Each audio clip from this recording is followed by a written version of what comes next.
Hello everybody, CW here. Well, I'm not going to make a regular casting video on this new Accurate mold, but I will show you some. Obviously I'm only going to show you what YouTube's going to allow, but the mold dropped bullets right away that were usable. Very, very, very slight wrinkles and slight nose profile issues. But for the average plinker, it would have been fine. It really was nitpicking to say there was something there. So very impressed with the mold. I gave it 3 heat treats, heat cycles. And I got a nice blue purple patina on the sprue plate there. You might be able to see it.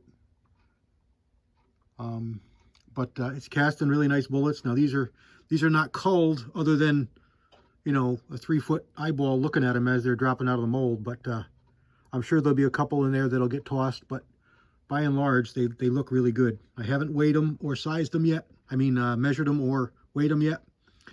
I will do a little better video including that, because I want to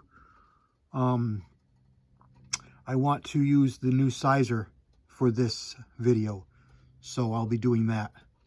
And I see that I may have lost my set screw there. I'll have to look and see what I can find where it may have gone. It should be here on the bench. I'll see if I can find it. Maybe it's in my sprues there. But stand by. I will get these powder coated and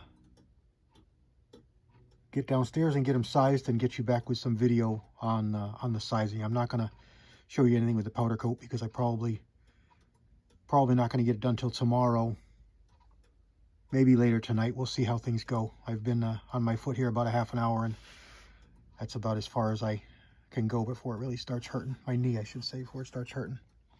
So there you go. But I wanted to start the video and tell you that the bullets look really good. They're really dropping right out beautiful. And let me see if I can. Here we go. There's a flaw in that one. That one may be slightly rounded. That one looks good. That one's got some flaws. That one looks pretty good. Little rounded. Looks pretty good. There's a big flaw. But it's a good looking bullet. It's got a good sized me-plat, and I'm pretty happy with it. All right, stand by.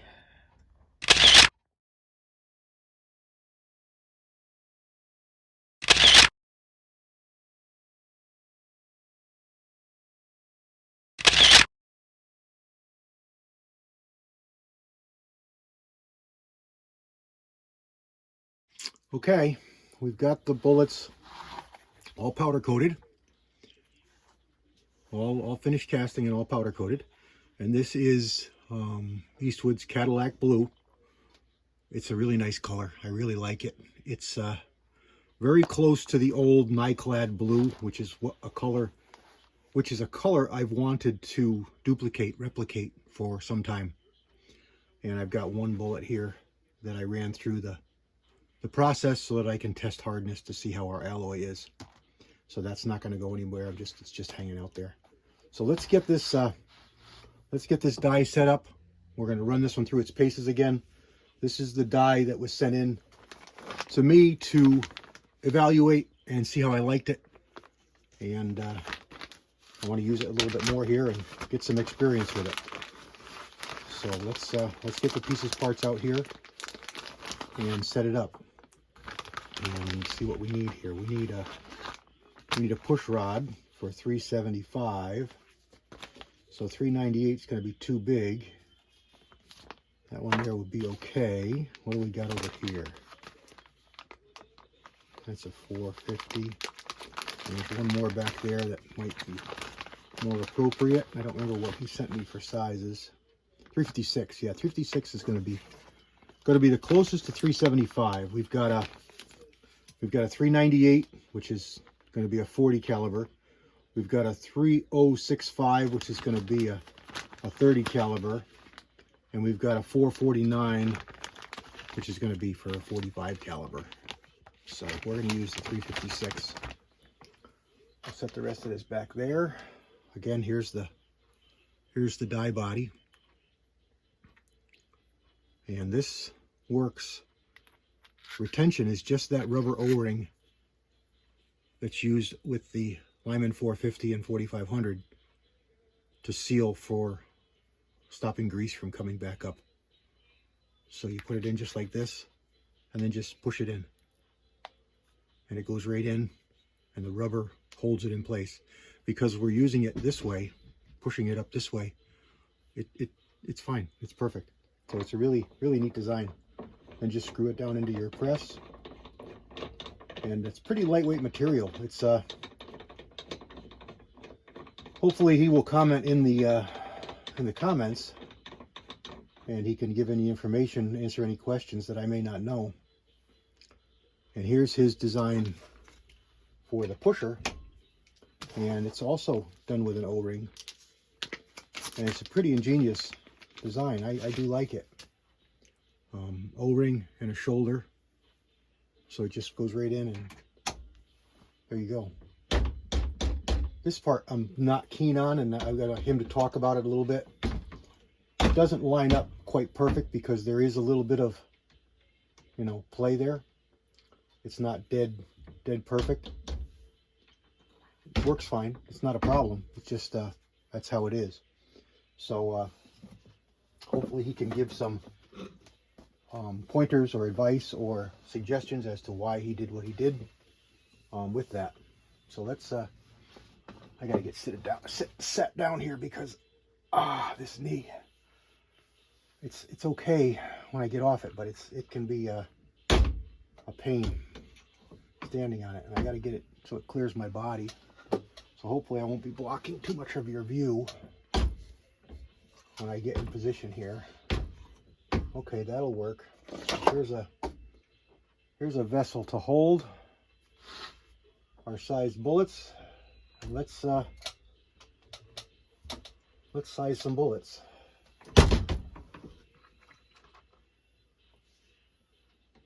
Now, again, this is it's a lot more sizing going on with these dies than a regular Lee or you know, NOE or anybody else's push through sizing die. We talked about this a little bit in the first video. We're using a sizer die that was designed for greasing bullets as well as sizing, and not designed as a push through. But as you can see here, it works really nicely as a push through. And I'm gonna say, go out on a limb and say that it does a better job. Is that going to make a difference in the quality of our groups or the way the bullet shoots? I kind of doubt it.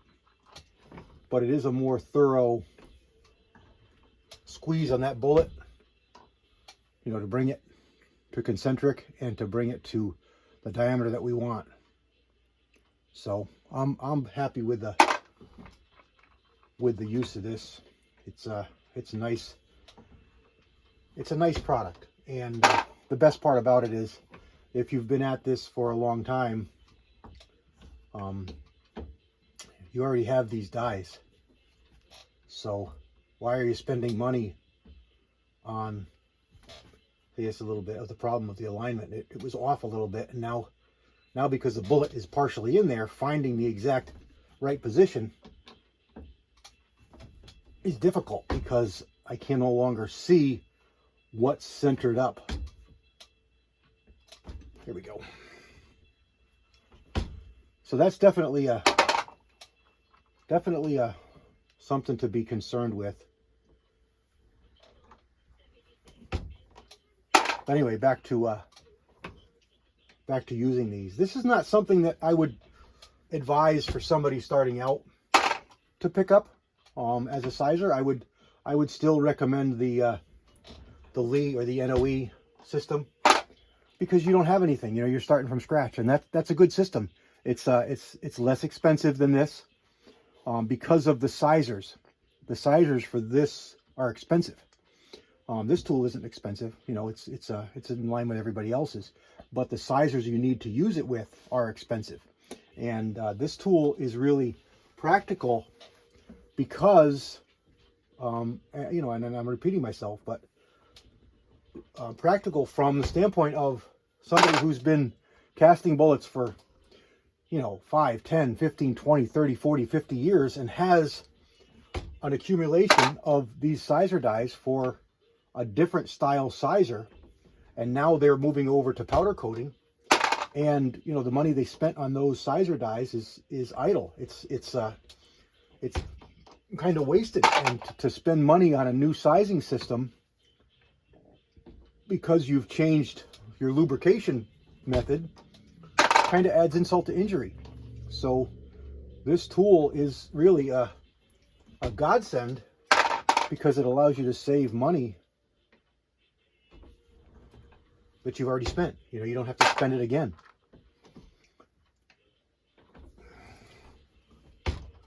All right, this is kind of boring and doesn't really need to be videoed. I'm going to sign out and I'm going to put it in speedy mode and just run through these at my hyper speed. And I'll come back to you when I get to the last one. Oh, here's my Ellie.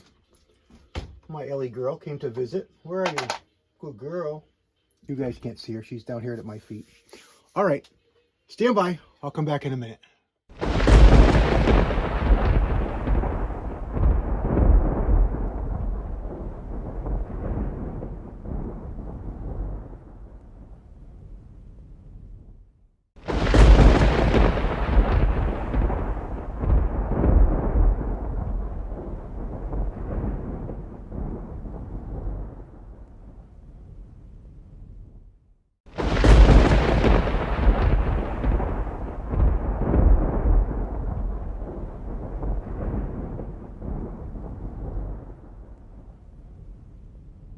That's the last one.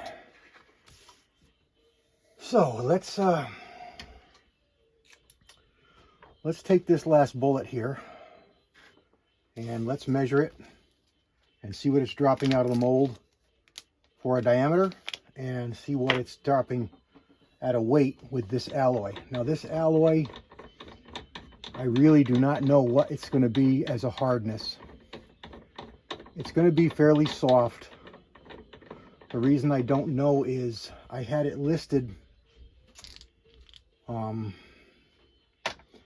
had some ingots listed, I'm sorry, I had some ingots filed in, what am I trying to say here? I have 30 caliber and 50 caliber ammo cans on the floor in my casting area, and I have I buy super hard and lino, and I melt it down into 1/2 and 1 pound ingots, and I throw it in those cans.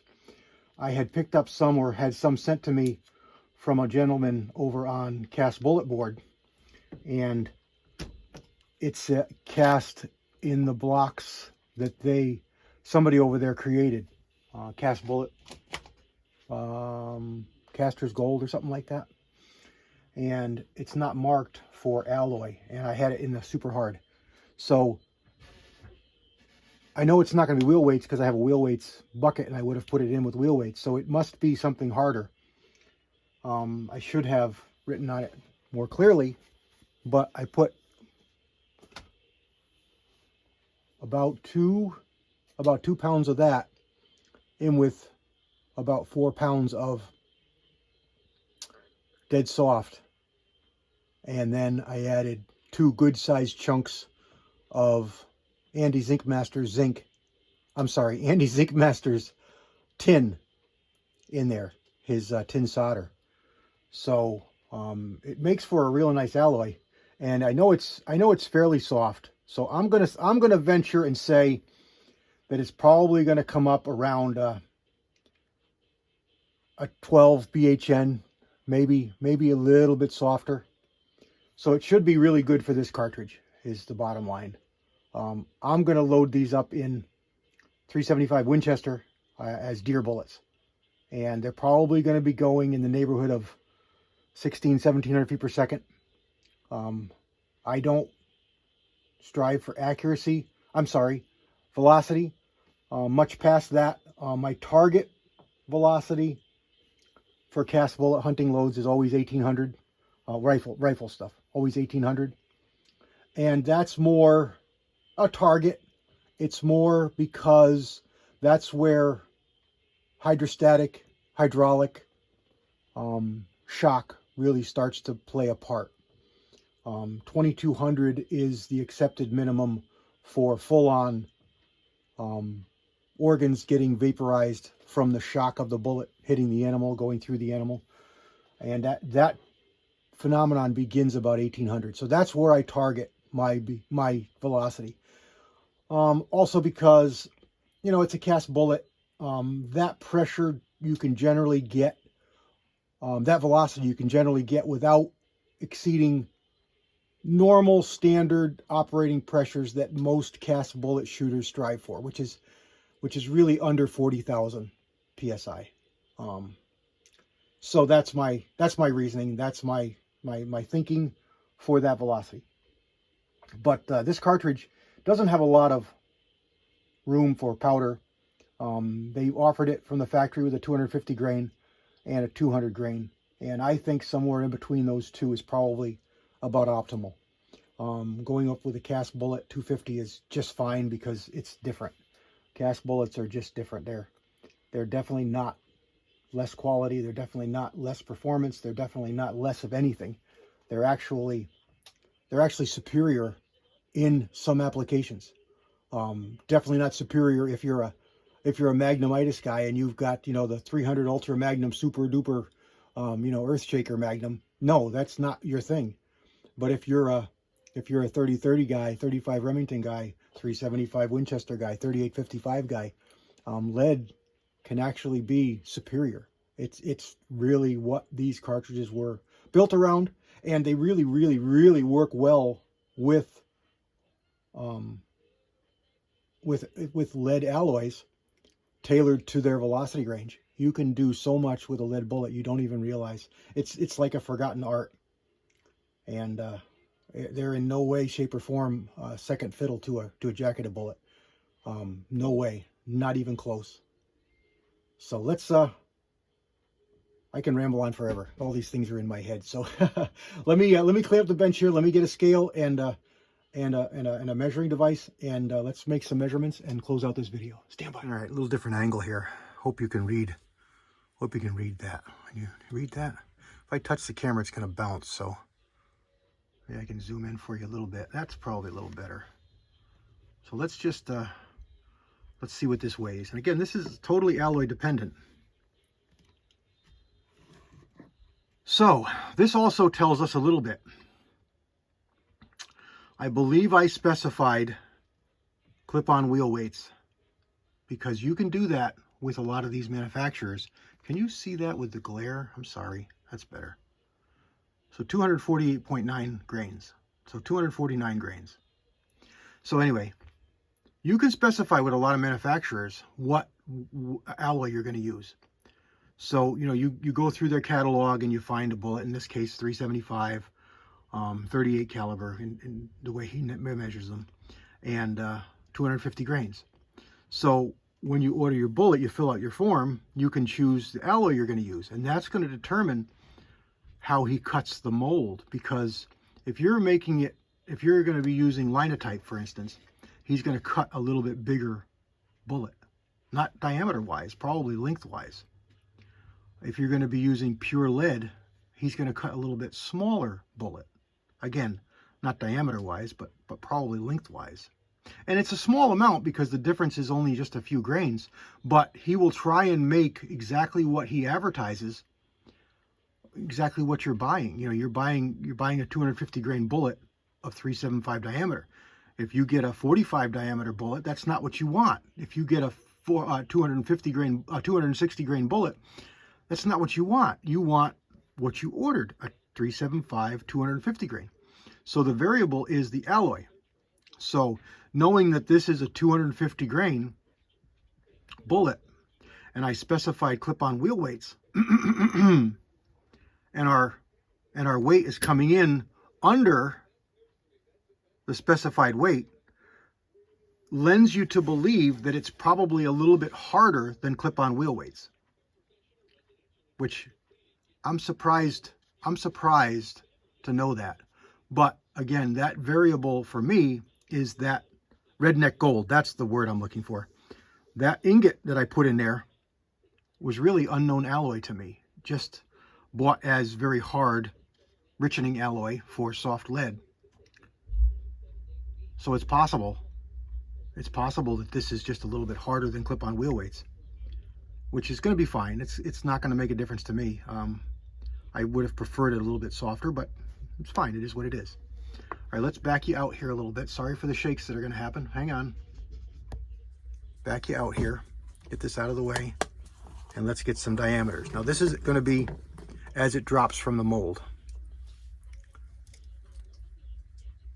So as this bullet drops from the mold, it is 379. Can you see that? Let's zoom you in here. 379. Again, alloy dependent.